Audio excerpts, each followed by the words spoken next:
Hi, my name's Jo. I'm one of the voluntary directors at Recovery Castle, which is entirely voluntary led, run by experts of their own experiences. We don't receive any funding whatsoever. It's people who've come together with their own personal experiences of mental health and are passionate about making a change, reducing the stigma around mental health and normalising it.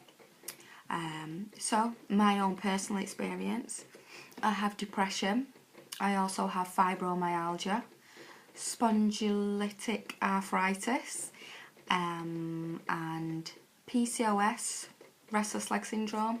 The reason why I'm mentioning all these other diagnosed health factors is because I do believe that there is a link between mental health and physical health. Obviously there's a lot more that needs to be done in terms of research, but I do strongly believe that there is a link there. I also believe that there's a very strong link with mental health issues being hereditary. Personally, I can trace mental health back in my family to the turn of the century. I'm sure it goes back even further than that. But around the 1900s, my great auntie committed suicide by throwing herself into the River Mersey. My great granddad was diagnosed with depression. My gran has been diagnosed with depression. Unfortunately, she also attempted suicide a few years ago. More recently, about 3 weeks ago, one of the younger members of my family, a teenager, has also attempted suicide.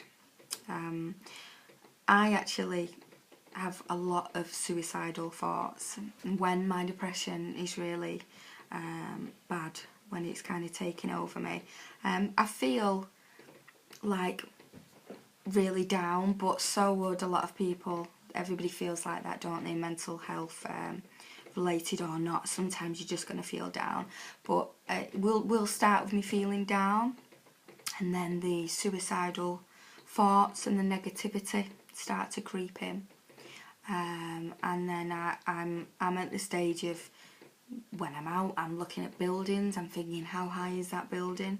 If I did jump off that building, would I successfully be able to kill myself, or would I just maybe disable myself even further and then be more of a hindrance on my family? I could be driving my car and going at high speed. I see like the concrete sideway on a motorway, and I think, you could just easily in a split second go into that at high speed and end it all. But I made a choice a long time ago that I am not going to do that. I'm not going to commit suicide.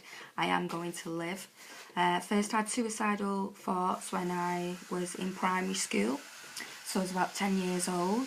That's when I can first remember wanting to kill myself.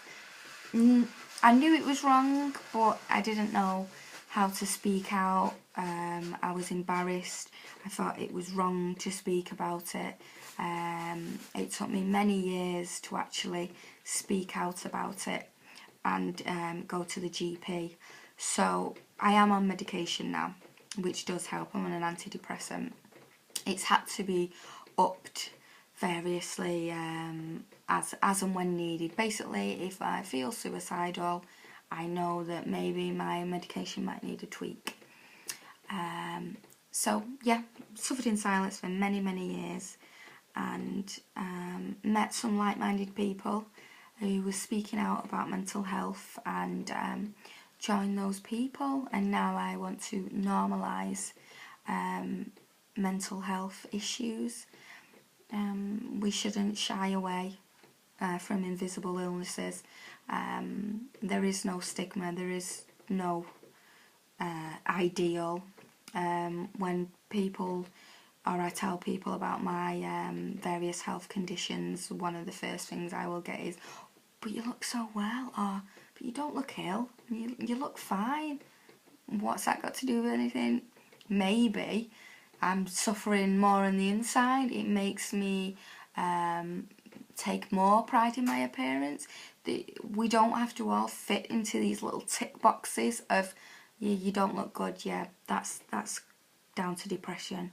It just doesn't work like that. It's so vast, so complex, that I don't know if even the medical professionals will ever be able to comprehend how vast it is. But hopefully one day, I think we've come really far in the last few decades for mental health, and I hope that it just goes strength to strength. So I'm going to stop waffling, and I'd like to show you some more videos from people who've also got their own personal mental health experiences. Thanks for listening. Bye bye.